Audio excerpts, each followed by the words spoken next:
There is a sound beneath the sound, a frequency most people never consciously hear, but every ancient culture on Earth built something to produce it. A horn, a drum, a bell the size of a house. And every one of those cultures left behind the same warning, carved, sung, or whispered down through the priesthood. Something listens when we gather like this, and something feeds. In 1971, an out-of-body researcher named Robert Monroe gave that ancient warning a modern name. He called it loosh, raw emotional energy, produced by living beings, harvested by something on the other side of ordinary consciousness. Fear, panic, grief, even ecstasy. According to the theory, none of it simply dissipates into the air and vanishes. It gets collected. Whether you take that literally or as metaphor, the question underneath it is as old as the species itself. Every mystical tradition, in some form, has asked it, what if human emotion was never just experience, but fuel? Tonight, we go looking for the architecture built to harvest it, the tone, the symbol, and the crowd. And we ask the question loosh theory dares you to ask. If it's happening, who's collecting the yield? Let's lay out the framework as its believers describe it before we go further, because the claim is bigger than most people realize. The theory holds that certain non-physical forces, or in more modern retellings, certain human systems and institutions, are structured, consciously or not, to generate mass emotional output. And that output, the theory claims, can be gathered, concentrated, used, not metaphorically, literally as a kind of energetic resource, the way a dam gathers a river. Believers point to recurring patterns across history, environments engineered for intensity, stadiums built like amphitheaters of the ancient world, rallies staged under floodlight and flag,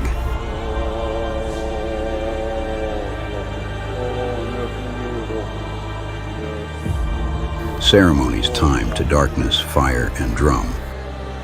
Let's go! Now algorithm-driven media, engineered to spike outrage on schedule.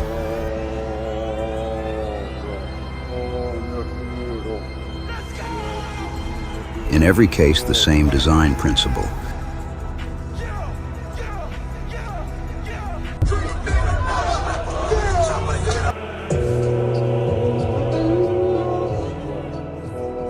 Move large numbers of people into synchronized emotional states, on cue, again and again.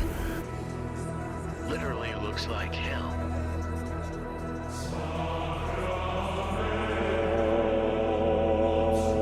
The esoteric term for this synchronized state is entrainment, when many nervous systems fall into rhythm with a single external signal until the group stops behaving like individuals and starts behaving like one vast single organism. One organism. Feel the weight of that phrase for a moment, because if a crowd can become one organism, the question is never really about the crowd. It's about whoever is holding the baton. This is where sound enters the theory, and where it stops being abstract. Across occult and esoteric traditions, deep sustained tones, infrasound, low binaural frequencies, the drone of certain ritual instruments, are described as something more than accompaniment to altered states. They are described as the key that unlocks the door. In Tibetan ritual, the long horns, known as dungchen, produce a tone so low it is felt in the chest before it is ever heard by the ear. In Siberian shamanic practice, the drum's steady, low pulse is used deliberately to pull the practitioner out of ordinary waking consciousness, heartbeat by heartbeat. This is not fringe theory alone. Ethnomusicologists have documented for decades that certain frequency ranges measurably alter heart rate variability and brainwave states. The body does not just hear these tones, it obeys them. Loosh theory takes that documented effect and turns it into an accusation. What if that same principle, deep tone lowering resistance, opening the nervous system, synchronizing a crowd's heartbeat to a single pulse, has throughout history occasionally been used not to heal, not to awaken, but to make an entire room easier to move as a single emotional mass. Picture it. 20,000 chests vibrating to the same sub-bass frequency at once. 20,000 nervous systems quietly surrendering their independence one low-frequency wave at a time. That's not a concert. Under this theory, that's a harvest floor. Jung wrote extensively about the power of the symbol, an image that speaks directly to the unconscious, bypassing rational thought entirely. A symbol doesn't ask permission to enter you. It lands before you've had a chance to evaluate it. The way lightning arrives before the thunder explains it. 10 days before the festival, Travis Scott would post the first promotional advertisement for the Astro World Festival. Now, by just simply looking at this poster, you can tell something is off about it. I mean, it doesn't really take a very smart person to tell something is very eerie about this. I mean, first off, why are there two giant-ass hands with one eye on them hovering over people entering a portal? Then you got all these inverted stars on the bottom of the poster, which I'm pretty sure we all know what that represents. Then if you look closely, there's a small image of people walking in and out of a doorway. Keep that in mind because that'll make more sense as I explain further. That's not all, though. Honestly, the other promotional items are even more disturbing. Like, are you going to sit here and tell me there's nothing really off about the promotions? It's got demonic written all over it. The poster on the top right literally says, "See you on the other side." You gotta ask yourself, why would they advertise it like this? What would be the purpose of this imagery? But honestly, the main one that I'm focused on is the one Travis Scott posted literally the day before the festival began. The true dystopia is here. Who knows what lies beneath the surface? When the end arrives, it's really the beginning. Loosh theory borrows this directly and pushes it further. The claim is that certain repeated symbols, displayed at monumental scale, embedded in architecture, branding, ritual regalia, function as anchors. Once a nervous system has already been cracked open by tone and crowd entrainment, a symbol becomes a hook.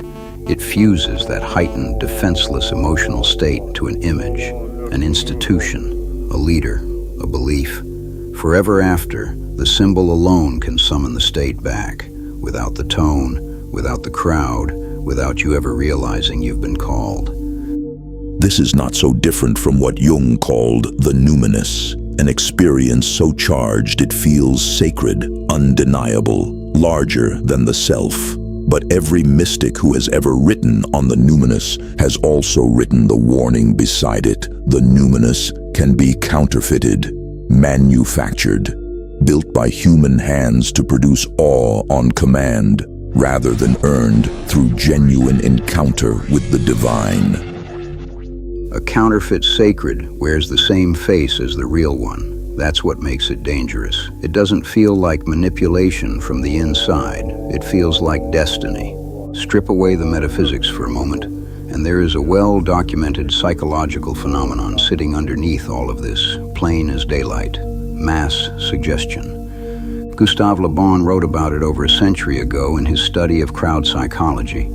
Individuals inside a crowd lose a portion of their independent judgment and become dramatically more suggestible than they would ever be alone. History since then has offered no shortage of proof. The 20th century alone gave us mass rallies engineered down to the smallest architectural detail.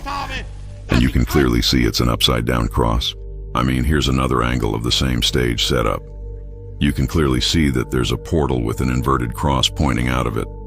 That's no coincidence in my eyes. It's just another layer of evidence to this being a sacrificial ritual.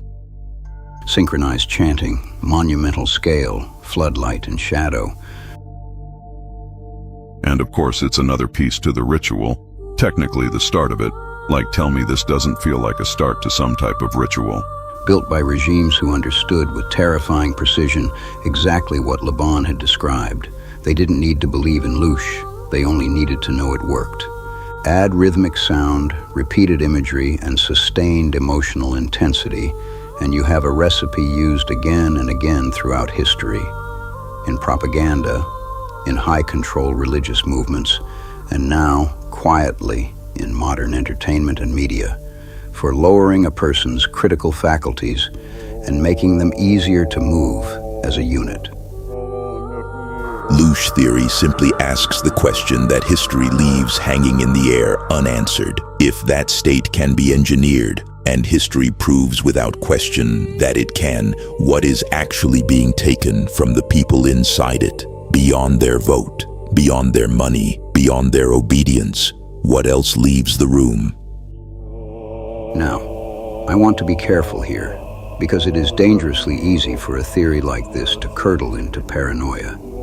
Seeing manipulation in every crowd, every song, every symbol. That is not the goal tonight.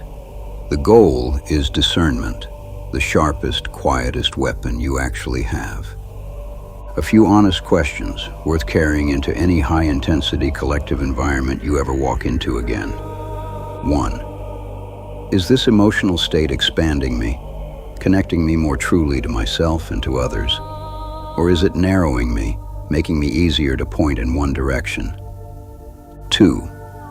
Would I still feel this certain, this moved, this euphoric, if I stepped outside the room, outside the sound, outside the symbol, and sat with it alone, in total silence, with nothing left performing at me? 3. After the intensity fades and the lights come up, do I feel more like myself? Or do I feel like something in me was spent and I can no longer quite say on what? Your nervous system, the same one we've spoken about across this entire channel, is the only instrument built to answer these questions honestly. It has been trying to tell you the truth this whole time. The only question left is whether you're willing to listen to it instead of the room.